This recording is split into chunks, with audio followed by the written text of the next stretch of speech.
We really threw a lot at Katie with the first event. You got a Brugler, a Kanya, an IKEA. Is it IKEA, Brugler? Katie did great. Thank you for the introduction, but we really kind of threw a lot of tongue twisters at her to start. We're excited. I can't tell you how excited we are. Katie's been great. We were able to preview last week where we were. I think the biggest thing she said there is kind of where you are in the journey, which we'll get into here in a minute about what you're going to see. I want to think that we were able to condense a lot into an hour, and really in a way that hopefully everybody takes away something. And I don't think that's any surprise to anybody that there is so much. Even today, we were getting the AI roundup ready, which will be live later today. There was breaking news even today, as 2 hours ago, on kind of the Bard and the Gemini front in terms of what Google's doing. So just constantly, who knows? We may get a breaking news update during this. But as far as today in the hour, just to reiterate what Katie said, we are ending at one. Dylan may be in mid sentence. We're ending at one. I understand the schedule and making sure that you are giving us your time. We don't want to keep anybody over. To the question part, you're going to hear us say it a million times. We will address every question. That's the least we can do. There's been so many people, as you'll see, that have been open to us asking questions. The least we can do is pass on as much as we can.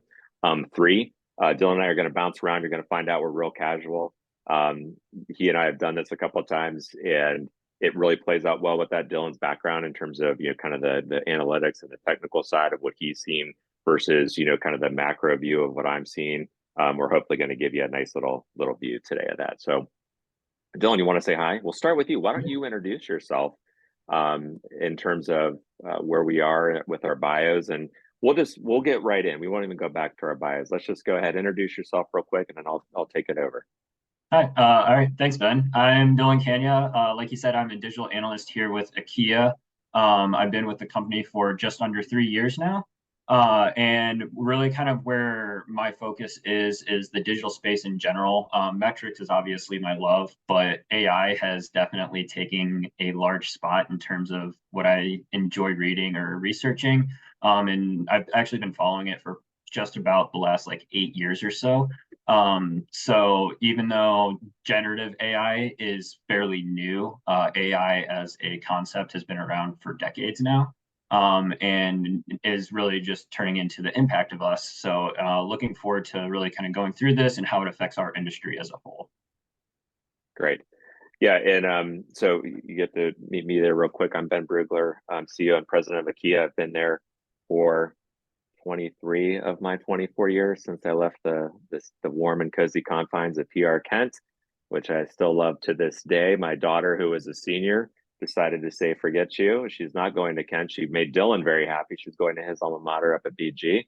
But I have an 18 and a 14-year-old, which just happened like that. So it's interesting to watch AI through their eyes. But I have been, as you'll see in a second here, we've been kind of immersed in this. And, it's really been just throwing ourselves into it for the benefit of our clients and the benefit of our industry and specifically PR. So excited to talk to you guys about that today. You may think, hey, I thought at one point there were 4 areas we were going to talk about. Yeah, we already lost one. We're down to 3, but you'll see why as we get going. But quite honestly, Dylan and I are like, hey, how do we get all this into an hour? We're at 45 slides. The rule of thumb is like 2 minutes per slide, and like we're going to blow way past it. So we're going to skip around pretty quickly on a few, but we did condense a section for a reason. So a few disclaimers, housekeeping, everyone refer to it as we get in. The biggest thing, content authenticity statement. I love this. If you're familiar with Christopher Penn, I think he's fantastic. He's profiled a lot in our roundup. He talks a lot about needing to get used to what you write, human generated content, and the importance of that versus what AI produces, and especially from a PR perspective, as we think about ethics, why that's so important. He gives 3 reasons why that's important. Obviously, ethics is on that list. Legality of it, really important, and copyright, which ties into legality a little bit. So in the spirit of that, whoops, did I go past it? I'm going past it. In the spirit of that, 85% of this was generated by us. So we had assistance in a couple areas. We had help with Claude if you took the AI quiz. If not, we'll get that out after. Just make sure you get a chance to do that.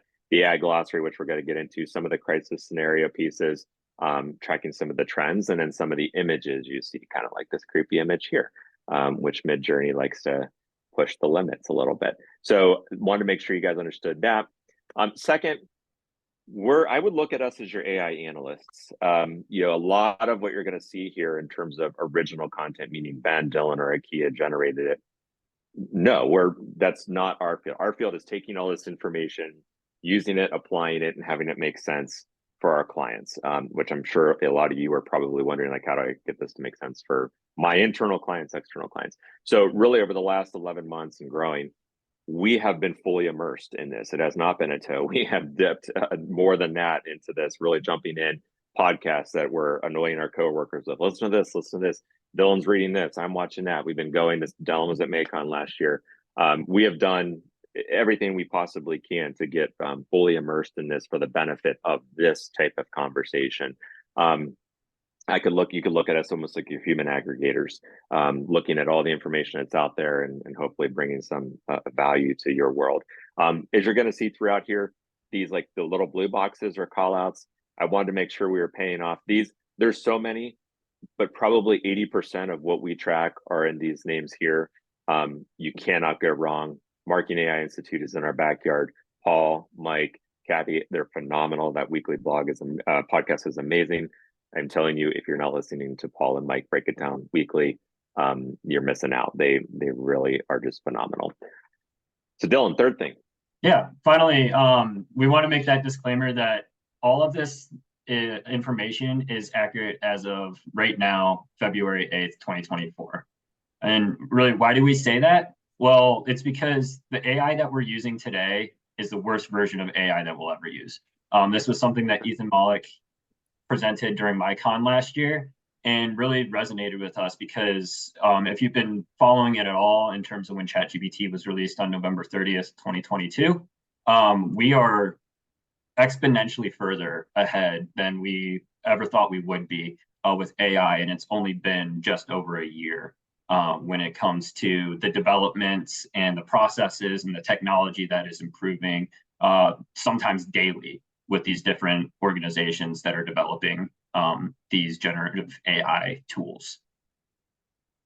Yeah, that is when Dylan brought that back for us, that really, like he said, our AI council has by that really challenging ourselves in terms of even updating our testing and things like that. I would say the quicker you can wrap your head around that piece of it is better for your organization, because it's going to motivate you to want to continue to grow and advance. Now, in a lot of organizations, you know, and I'm reminded of this by our COO quite a bit, we need to make sure that we're living in the present in terms of some new people coming into this every day, dipping their toe into this every day and needing to understand, you know, kind of where we are. So I think in the spirit of that, what we're going to talk about today, this first piece, and you'll notice if you're thinking, wow, that really looks like some PR approaches there with the 3 T's. Heck yeah, I'm a PR pro. I'm from PR Kent.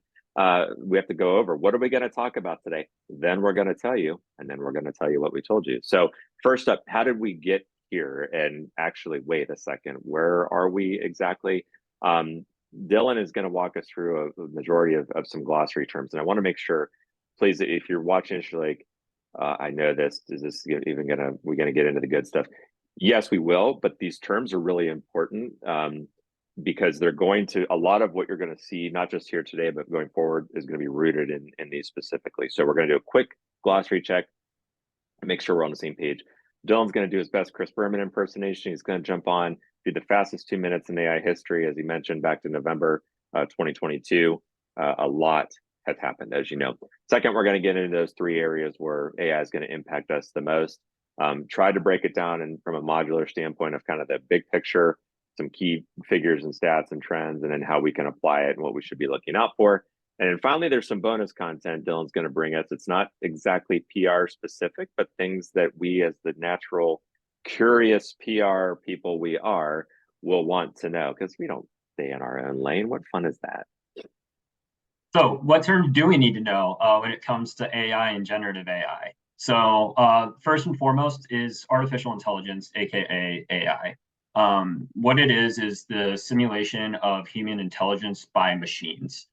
So it was actually founded in 1956 by Alan Turing, who was seen as kind of the godfather or grandfather of AI in general. Artificial intelligence has been around for a very long time, while it hasn't been widely used for most of its invention. Its wide usage started happening in the 90s. You saw it with the, platforms like Salesforce. But now with generative AI, it's very much in the open and becoming kind of part of the cultural zeitgeist that is 2024.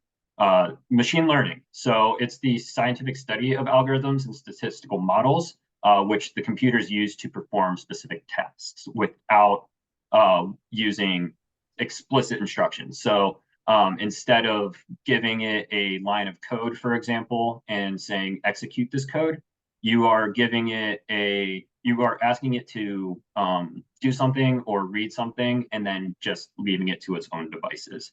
So it will rely on the patterns and inferences that it's making based on that data instead of you just feeding it and then telling it to regurgitate something. The Turing test. So this was a test invented and proposed by Alan Turing in 1950, which evaluates whether a machine can exhibit intelligent behavior equivalent to or indistinguishable from a human's. So it's really, I think we're reaching that threshold right now with generative AI in terms of, is it passing the Turing test or is it failing the Turing test? And ChatGPT really kicked that all off. The natural language process. So it's the process of analyzing and interpreting natural human language and speech by using the computational techniques. So how much does the machine sound robotic, or how much does the machine sound like you and I talking today? Supervised learning are the algorithms that a machine learns from, labeled with specific training data and providing the examples of expected input-output pairs. So that's more of that specific, you put something in, I'm asking for XYZ out of that data set, out of it. So that's the basis of AI learning and kind of where the building blocks have led us to today. Neural networks are the computing systems modeled on the actual neural networks of animal brains. So it's constructed of many simple processing units. Think of how the basis of our brains work and putting connections together, and then building upon those to build more context or complex connections. So how you and I are speaking today is something that the computers and machines are learning on now to potentially one day become that way. And then deep learning is the subset of a machine's learning based on artificial neural networks, where multiple layers that are then built upon help increasingly abstract representations of that data. So it kind of builds upon the supervised learning, the neural networks, and then provides more in-depth and experienced answers based on whatever questions or asks you are making of that machine. So adding a little flavor here is to this text slide here, because this is Dylan's world. The reason this really matters from our world and our perspective is this is where the data is going to come from. That's really going to be used to feed like a lot of the GPTs that you're hearing about in terms of like your own business, how it's learning from the data that it has. There's been a couple of kind of big moments in pop culture over the last 6 months. For example, the 60 Minutes interview, I think probably caught a lot of people's attention with Geoffrey Hinton. The things he was talking about and why he was talking about AI really becoming accelerated is because of how this is learning. And from a technical standpoint, this is why, in terms of, it used to be stacks here versus now it can go down, learn, come back up and push that out. The other is a book that came out in the last part of like fourth quarter of last year by Mustafa Suleyman called The Coming Wave. That's really technical, gets into quantum mechanics. He's really behind a lot of the deep learning. There's a documentary on Netflix about that, about where it learned to play and win video games. So these terms may not necessarily affect the output of what we're doing, but they are the basis of what we need to be using, and probably where the intersection of PR, comms, and IT will really hit, because this is the aspect that IT is looking at as we start to look at how we can use data in our own organizations to do to really impact the work that we're doing on a regular basis.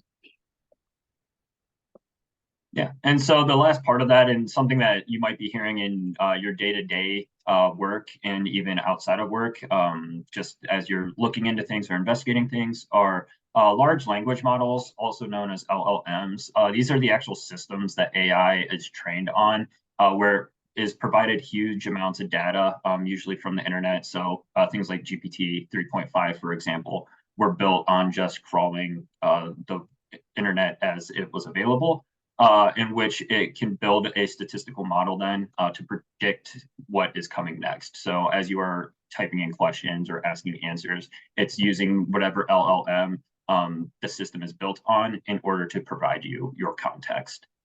Generative AI is the actual AI system that can create a new original content piece. Could be anything from text, images, videos, audio.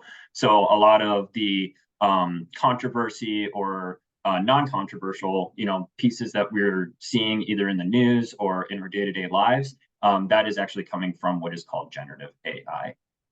And then on the external facing or interactive pieces, a lot of chatbots are being enabled, which use generative AI in their large language models to simulate conversations with human users that is more of a natural dialogue and language that people are more comfortable with actually conversing with through websites or social apps, etc. So two things, because I have the next slide. So two things on this slide, real quick. On the large language models, it was announced this morning or maybe last night that Google is actually going to stop cataloging / archiving Cube web pages. So to Dylan's point about how ChatGPT, Microsoft owned or large percentage owned, is learning, it might be a little bit of a competitive edge as Google's looking to maybe shut down access to a lot of historical sites that now maybe they can control as they're learning to train their own LLM. So just a little jockeying there as you think about who may come out on top in this contest. The other thing on the large language models, there's an excellent piece. It'll be featured in the roundup today, but it's on Ethan Mollick's One Useful Thing blog.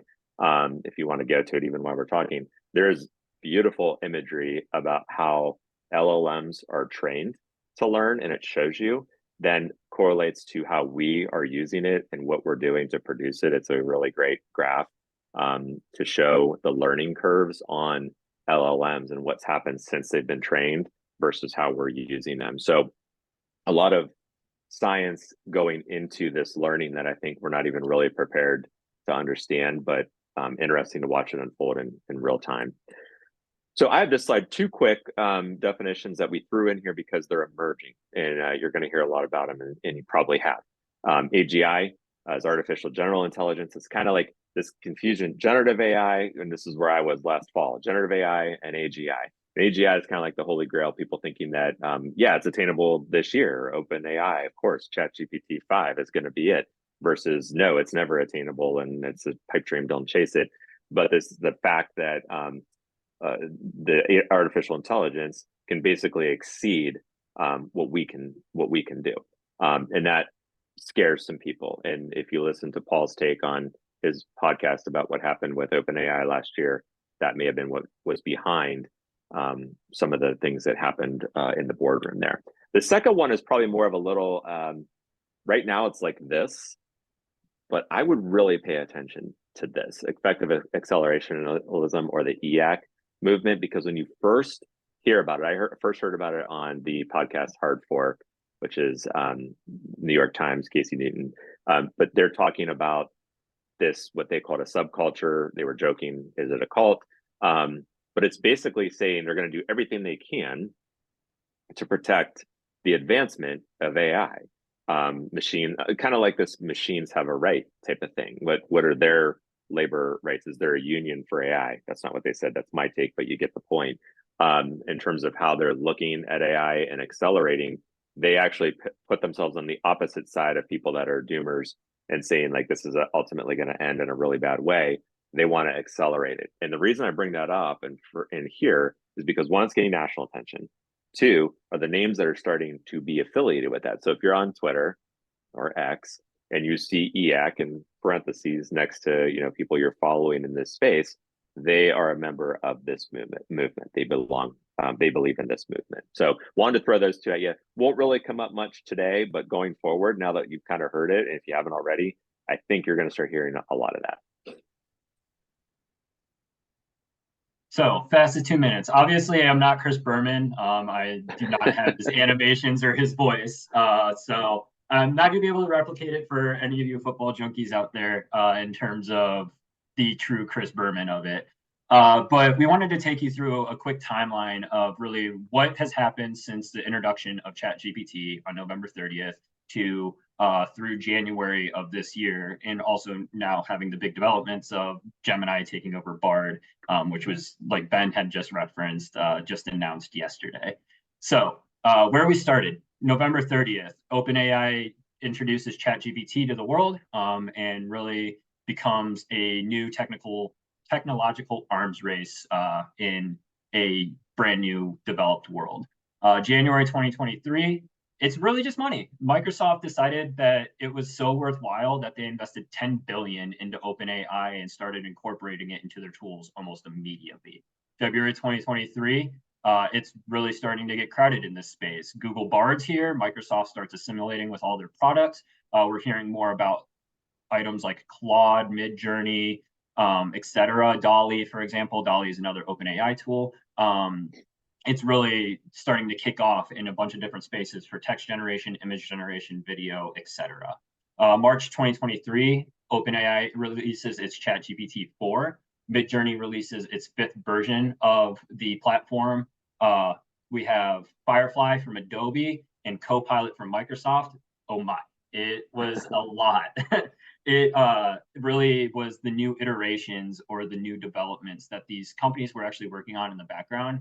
And then when OpenAI went into public release for ChatGPT on November 30th, reaccelerated it because of the investments that they were receiving, and why we were getting so many tools within March 2023, and why there's also predictions now for around this time, end of February, beginning of March, where we might even see larger developments with these various tools from these companies. Yeah, we should mention, I don't want to assume everybody knows what Midjourney is. It's kind of, we want to walk a fine line. We don't want to assume people know, but we also want to assume that you don't know. But so we'll just say it anyway. Midjourney, the image generation program, you have to have a membership to Discord to be in. If you've not experimented with Midjourney, it's mind blowing.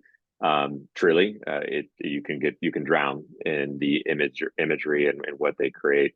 But it's also the most unregulated wild west of the image generation tools that are out there. Which is why it's so far ahead. Yes.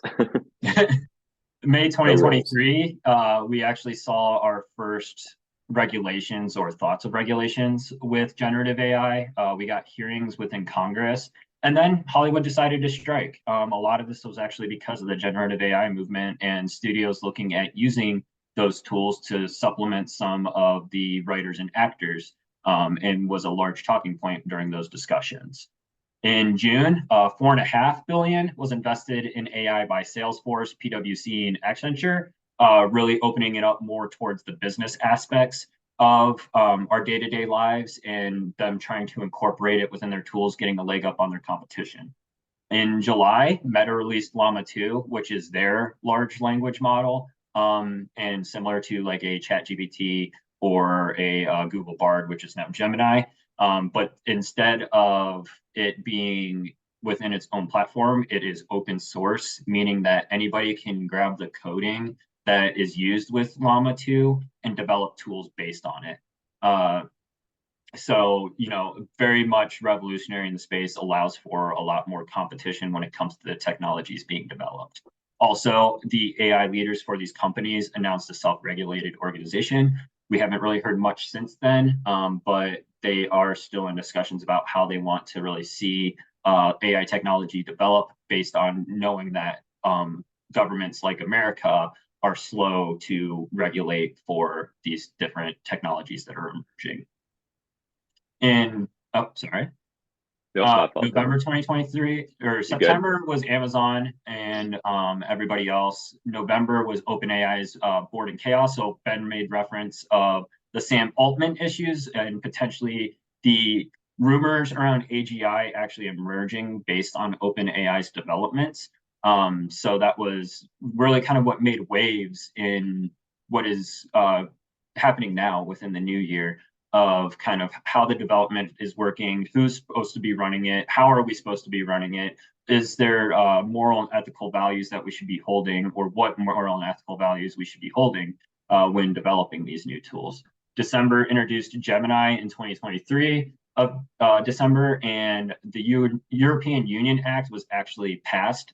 So as we know, the EU tends to move a little bit quicker when it comes to policies and laws around emerging or new technologies. And they decided to pass an AI Act called the European Union Act, which actually goes into effect next year. So there is a little bit of time to plan and cope with it. And then just last month, Copilot OpenAI was released to not OpenAI, Microsoft Copilot was released to all. So anybody that has a Microsoft 365 account actually has the availability to get Copilot for their Microsoft systems. And OpenAI released GPTs, which are custom developed technologies based on ChatGPT for everyone. So really that leads to what's next. And who knows?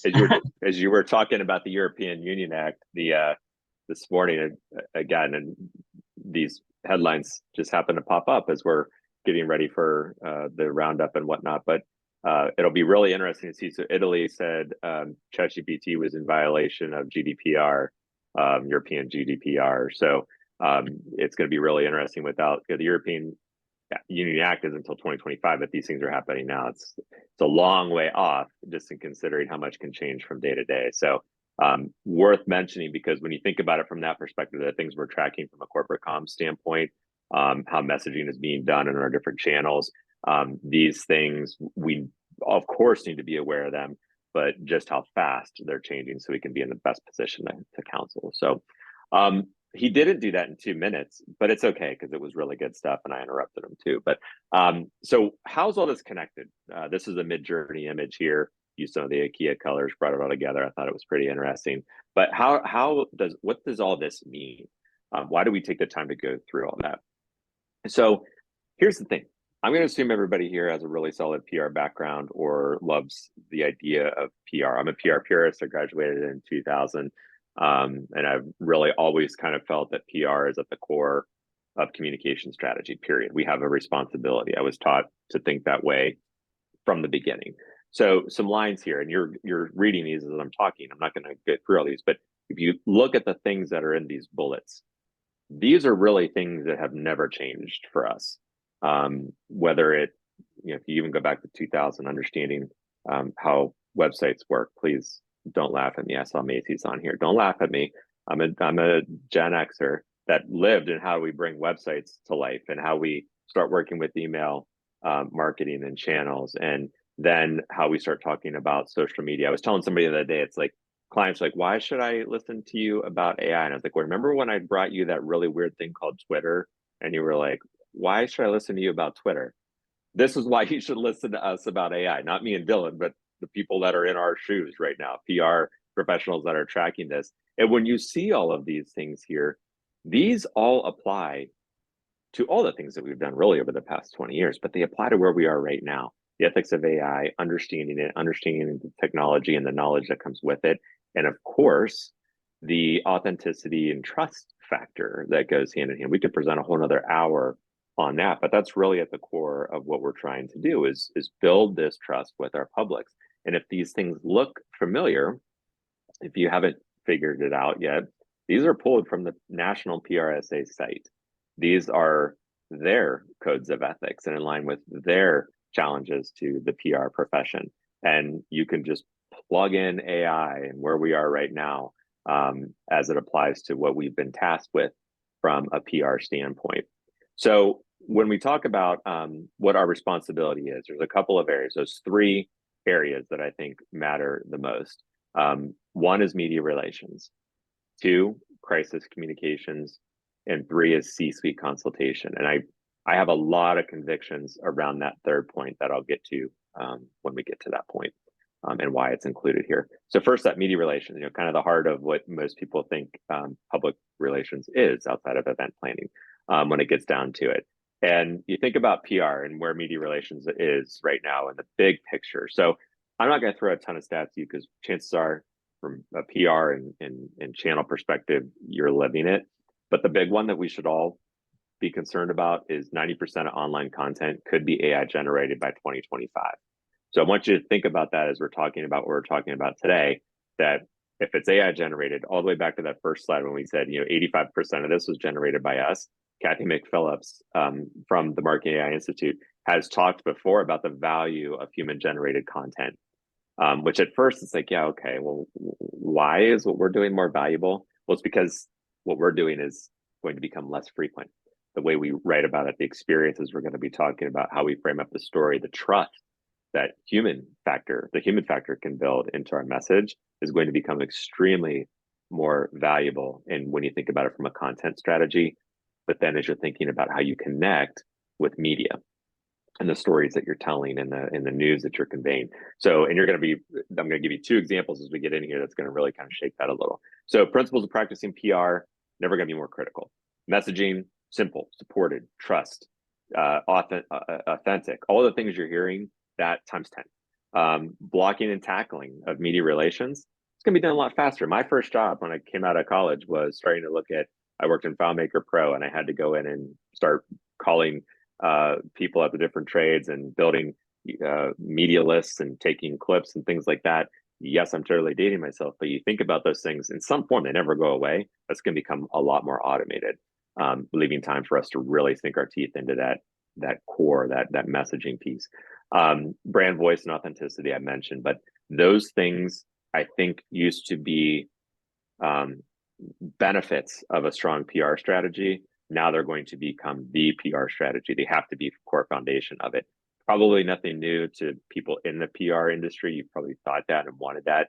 Now it's almost going to have to be demanded. And then we have to verify everything, literally everything. There are 60 plus elections this year. I know we think about our own in the US, but globally, 60 plus. So when you think about misinformation, don't just think about our own. Think about all the different elections that are going to be out there, all the opportunities for misinformation and misleading. And I want you to think about that as we get into some of these other things and how technology is going to really perpetuate that.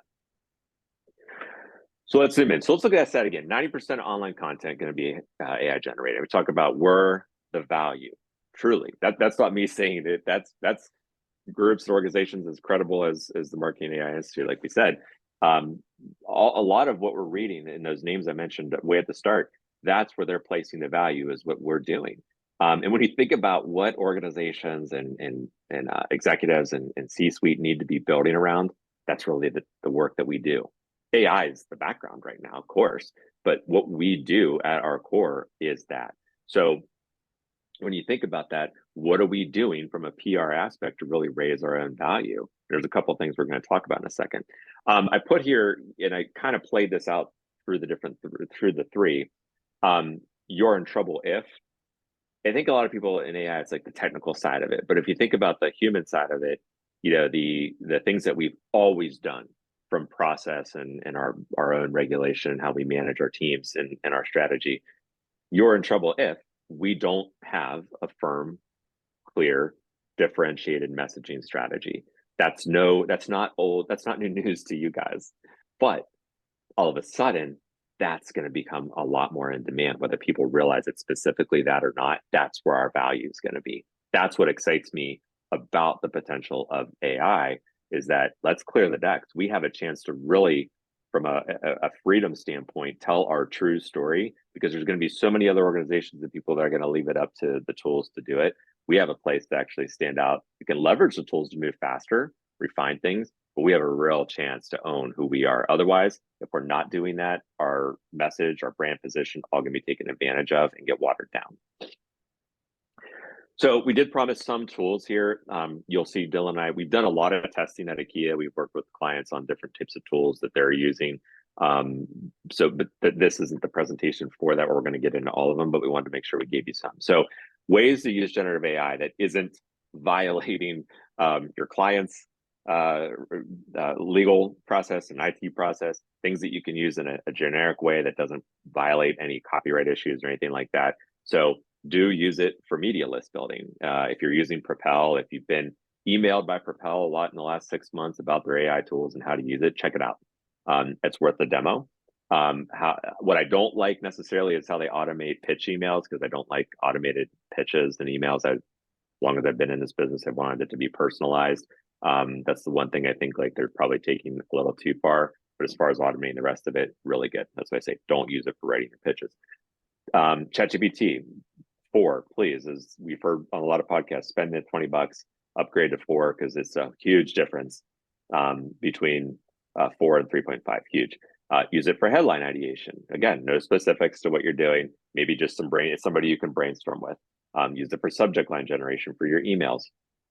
Don't use it to write the press release. We've seen that that can go sideways really fast. At some point, if that's the appetite you want to have and do that, that's fine. Me personally, I wouldn't, but right now, I don't know if I would do that. Research trends, Claude. I love Claude. That's my favorite. It's Anthropic. That's the LLM I use the most. It's in some ways replaced Google for me. I do need to verify, but research trends, dig up background info, but don't forget to validate what you find. Do practice your pitch with Pi and Copilot. Pi is the one that's probably the most cantankerous. If you're going to really have an LLM that kind of gives it back to you a little bit, Pi is really good, but that's their goal. It's the one being developed by Mustafa Suleyman, where he wants it to have that kind of back and forth. He said it's not it's not a chat if you're just having a one-sided chat, like do this for me, make this. He really built it to have that chat. What I've used it for, practice my pitch. Again, nothing specific, generic terms. Evaluate an email from a business development standpoint. Crisis scenarios, generic. Give me 3 potential scenarios that could come from not having a crisis plan or a plant fire or something like that, and how to look at just challenging different types of scenarios that crisis communication practitioners maybe aren't thinking of. Again, I cannot stress out, do not use specific information. Do not put that on there. I think it's been hammered quite a bit. The don't in this piece with using Copilot or Pi, don't get weirded out. I feel like I need to say that because Pi will weird you out a little bit. It is really engaging in terms of how it has a conversation, and it will push you. As our COO famously messaged me one morning, at least famously within our own 4 walls, Pi is really pissing me off this morning because it kept asking. It was like, yeah, but why? Yeah, but why do you want to do that? It's like, you know what? That's not what we're talking about. Let's just do it. Hey, Ben, real quick on yeah. those tools, are those available in all languages or usable for all languages? Yeah, so they should be. We have not experimented with language as much, but I actually was experimenting with translate it to this.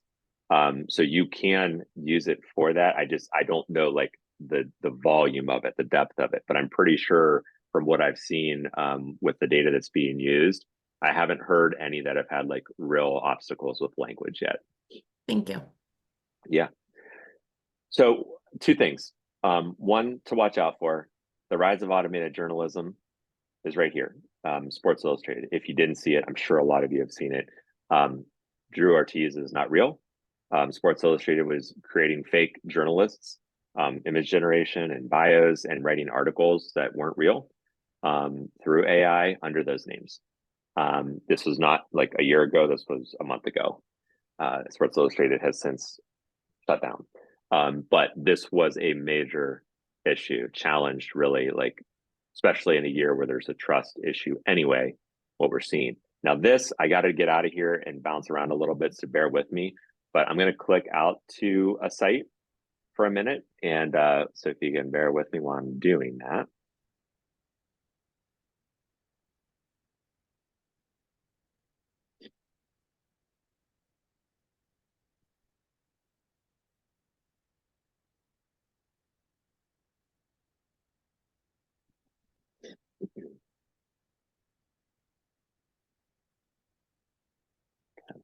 So I want you to watch this here for a second. We won't watch, clearly won't watch the whole thing. It's 22 minutes. This, well, I'll just play it. The news powered by artificial intelligence. Today, you'll Channel witness 1. AI-generated stories and headlines, captivating visuals and data-driven insights. From global news to finance to entertainment, we'll show you how technology enables us to bring you a global perspective 24/7, right from the heart of our AI native newsroom. All presented by our team of AI-generated reporters. Maybe you hear the words artificial intelligence and you're immediately skeptical or concerned about technology gone crazy. But everything. So we'll stop there in the interest of time. I will get this link out, but if you missed it, where she said all artificial intelligence generated reporters. So this is a full AI generated newscast that's going to go live later this year. And if you weren't thinking earlier about what this means from a media perspective, now you can see kind of where the authenticity, understanding the technology really comes in. And OpenAI just announced that they're going to be trying to do the same with ChatGPT to help generate news stories based on using their AI technology to kind of collect what's out there. So that's really disturbing to me for a couple of reasons, which I won't take the time to get into today. But I wanted to make sure you guys were aware of it. So here's where we get into condensing 4 into 3. So, we'll just stick with this theme of, media relations. We're going to get into influencers here. So I want you to meet Aitana Lopez. She's 25. She's a model and influencer. She has about 274,000 followers and makes up to 10 grand a month doing influencer programming for a lot of different brands. She was at a Blink-182 concert. She had footage from that concert. She wears a lot of Nike gear. She's working out. These are probably some of the more tame images, I'll say, of her. If you want to go check her out, I have concerns around that, which I'll get to in a second, because guys, she is not real. She has been created by an agency and is your first virtual influencer in the sense of they pay this agency, brands pay this agency to design her and outfit her in these different brands. Dylan, how are they doing this? What, from a technical side, what's your reaction? So AI influencers are just going to become more and more prominent because it is a program that these companies are developing in order to, one, generate an image of a person. So they put in parameters of what they want the person to look like, what type of style they want them to talk in, etc. And then depending on what the influencer is deciding to do, they can give them a different set of parameters and lead them to their own devices. So basically they build the system and then just let it go. Sometimes updating it here or there. So like Ben said, Aitana did Nike, Blink-182. So anytime these opportunities come, they can program it to be at those events or look like they are at those events, and then be able to then become that influencer for that space. This has been in development for about the last 6 years-ish. There's actually some great videos on YouTube. One's from Corridor Digital, for example, on the actual full background in terms of how they developed a AI influencer, which is actually on Instagram right now, running today. And it's fully automated. They just have very small inputs of what they want her to do, and then leave her to their own devices. Yeah, this is, I'll leave you guys with this. If you want to follow her on Instagram, just to see how this works, it is worth noting where my concern comes in is it's a female, 25-year-old female influencer designed by a male. Nothing against the person that developed her. I'm not saying anything subjective, just as much as, you thought we had body image issues before with social media. And I say this with all sincerity. I'm very concerned about where that could be headed. If you think about it from that perspective, and I won't need to go too much more into detail if you go visit her page. But this is reality. These are things we need to be aware of. Okay, we are time check. We're at 13 minutes. Again, no matter what, we're ending at 1. So I'm going to go a little quicker. Crisis communications. What did I lose? Oh, here we go. Crisis communications, big picture. I've never been more blurred, guys. Like we just said, we just saw the channel 1. We just saw a virtual influencer. There's a company that created a virtual CEO. Weird. Maybe I'll be replaced by a virtual CEO one day. So bottom line, from a crisis standpoint, prepare for everything. Everything. Good. Hey, good news if you're a PR pro, right? Like we weren't worried. What was it? Like third most stressful job in the country before. If we weren't worried about catching everything before, now we really do. So if we zoom in on that, what that actually means, like I don't always like the line superpower, but oh my goodness, in this case, proactive messaging is the superpower from our perspective when you think about crisis. And I say that, sometimes it's like, well, don't create a story where there isn't one. No, I'm not saying that. What I'm saying is you have to be aware, at the very least, monitoring what's going on in your brands, in your business, in your industries. So if you see something, if you missed the scuttle a couple weeks ago with Taylor Swift and Le Creuset, was she promoting it? No, she wasn't, and it was just a scam to get people's credit cards. But that's how real it was. They capitalized, kind of newsjacking on that. If you're not monitoring that, you're not aware of what's going on. So use those LLMs we talked about before about doing research, checking into what's going on. There's all kinds of monitoring tools out, of course. But when you think about planning and what's out there on your brand right now, there are ways to accelerate what's being done there. Dylan, do we have breaking news? We do. Put this in. We do. Go ahead. Top Tier, which is a leading manufacturer of high-end consumer products and has a popular e-commerce site, TopStop, was recently the victim of a deepfake video. So what happened was a YouTube product reviewer, Watchdog Willie, was exposing the brand for poor performance and unfair labor practices. Going as far to really show those tests from the brand's HD TVs underperforming compared to low budget models from discount competitors. It went viral, Top Tier, with the hashtag Top Tier Exposed being put all over social media. And the Real World Watchdog Willie clarified that he actually never created such a review. The stock slid 9% because of consumer outrage because this deepfake video was posted online. Concerning retail partners and everybody, but it's actually fake. This is not breaking news, but could potentially happen in the future with the technologies advancing so quickly. Yes, Dylan, we did play a little trick. It's like, are we trying to scare you? A little. I think sometimes fear can be a motivator. We don't want it to be a motivator for concern or panic. We want it to be a motivator for preparation. And the reality is that story was generated by Claude. The scenario was generated. I created the scenario. They created the story around. You think about major controversies. Most recent, I think Boeing's top everybody's mind. But you think about if that was actually deepfaked or not real, and the damage it could do to a very public company's share price within 30 minutes, really illustrates the point of why you have to monitor your brand in the age of AI for these crisis communication threats and perspectives. So you saw, probably everybody probably saw, fake Joe Biden. Robocall was out. That was revealed who did that, but urges voters not to go to the primary. I think we're going to see a lot more of that. More recently, just over the weekend, is this big one. If you missed it, it's terrifying. A finance worker paid out $25 million after a video call with a deepfake CFO.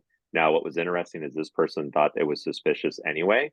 Thought the email was a phishing email, but when she logged into the actual Zoom meeting, the faces of her leadership group were there, including the CFO, asking her to authorize this secret payment, and none of it was real, which is just mind-blowing. And from a crisis standpoint, how can you prepare for everything when everything is completely, sometimes maybe even what beyond your worst imagination? So that dovetails really well, and again, keeping an eye on time here, that dovetails really well into the C-suite consultation. I said I have a lot of convictions around this, partly because the crisis communication piece.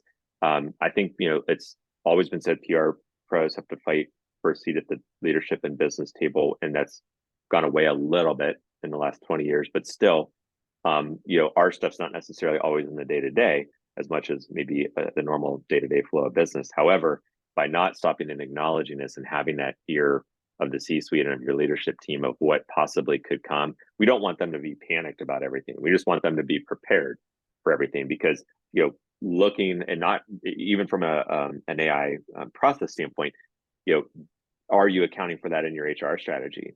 In terms of interviewing, because those are very real things right now in terms of bias and who gets hired. You could get fined for that. Law firms that are using ChatGPT cases for citations or historical references, whether they created the story or not. If they pulled it from ChatGPT, which is known to hallucinate at times, and then used it in a legal document for a case, that's a massive fine.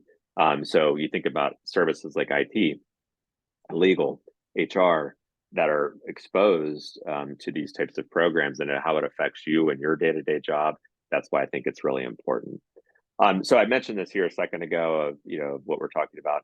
I want to draw your attention to this blue call out just because I think it's really important, the continuity. There's going to be a projected to be a massive shakeup 2022, 2023, 2024 at the C-suite level. So having the trust built in as a foundational piece, not just with the individuals, is going to be key, especially as AI physicians start to get into the top 10 of most coveted jobs that are on the rise. I'm lucky, very, very lucky that Marketing AI Institute is kind and generous as they are with their experts and information that they put out there. I pulled a quote that Kathy had given around trying to challenge your C-suite to see these things less on the technology, which is where people kind of want to gravitate to, and more focus on the need. Because you think about, you would Google yourself, why wouldn't you use an LLM to determine where and what people are saying about your company? That's just a simple way of looking at it, but we think there's these things you always have been doing. The technology shouldn't alter that. That's where we need, as PR practitioners, really need to keep the focus on in terms of how we can help.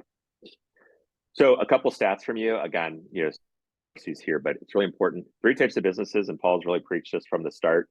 3: AI native, AI emergent, and obsolete. AI native are those businesses based in AI, started as a result of AI, purely AI driven. AI emergent, probably where we would classify IKEA, how to use it, how our clients are using it, knowing that we have to live there. And obsolete. The obsolete is, let me know when this fad has passed. That's a scary comment to make if you're in business, but the obsolete is a category that really gives me goosebumps even thinking about it.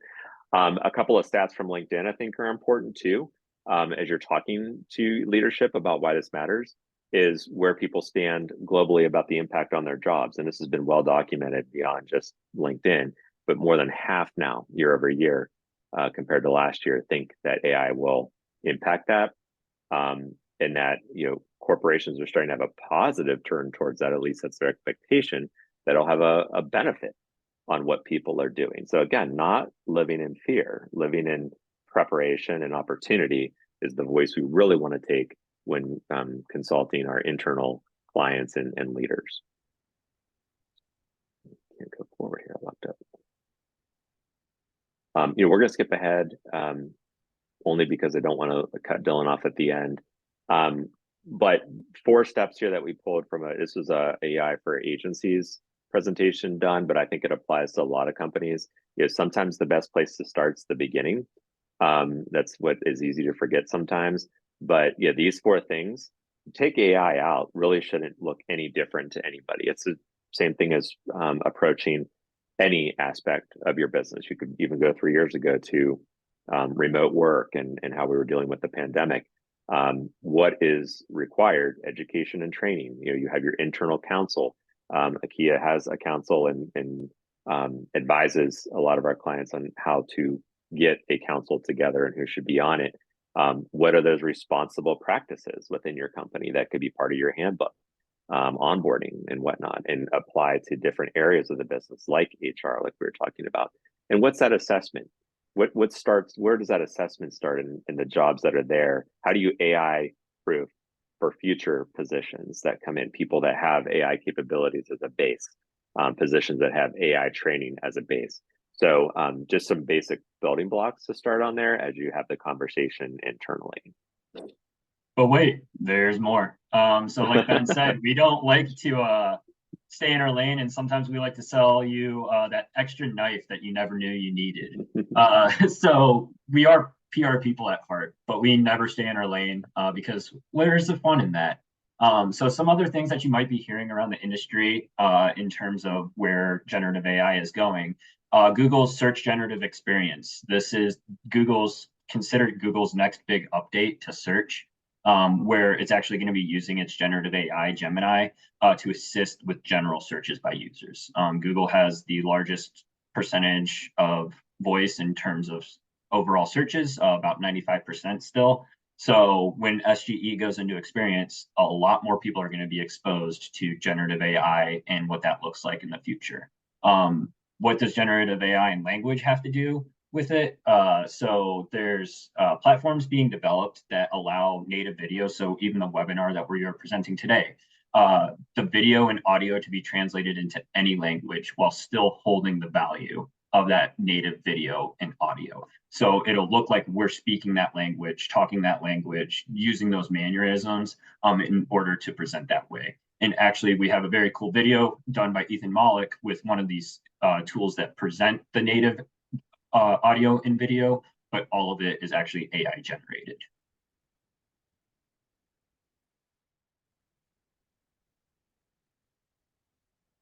This is a completely fake video of me. The AI used 30 seconds of me talking to a webcam and 30 seconds of my voice. And now I have an avatar that I can make say anything. Don't trust your own eyes. This is a completely fake. Don't trust your own eyes. The theme of 2024, I think. So Dylan, I didn't have to cut you off. Great, you have 1 minute to spare. So I'm gonna go, and as Dylan said, there is a version in a different language of that to our earlier question. Recap, how do we get here? Glossary terms, history. Then where AI is gonna impact us the most, media relations, crisis, C-suite consultation. It is a field day for PR professionals that wanna truly have an impact on their client's business. Trust me, we have a huge challenge and opportunity ahead of us to really protect our clients' brands and their business. And then what Dylan said, there's so much just on the peripheral, we haven't even got into all the different things that we have to be aware of beyond those key areas. So wanted to make sure we got to that. We cannot say thank you enough. This has been a dream for me personally to be able to kick off the session here in PRSA. So I'm excited to be asked. Dylan and I are very, very accessible. Happy to talk, answer any questions. We know we threw a lot at you guys in that hour, but very grateful for the time. Thank you. Well, thank you all. And I think that some of us probably echo Kathy's comments for the chats of maybe being a little bit weirded out, but I think we're all a little bit more informed than when we joined today. So thank you both. And again, if anyone has any questions, feel free to reach out to me or Ben and Dylan. And we'll make sure that we get those answered and send out the materials after today's session too. So thank you so much for joining. Thank you again, Ben and Dylan, and hope everyone has a great day. We'll see you next month. Yeah. Thanks, guys. Thank you.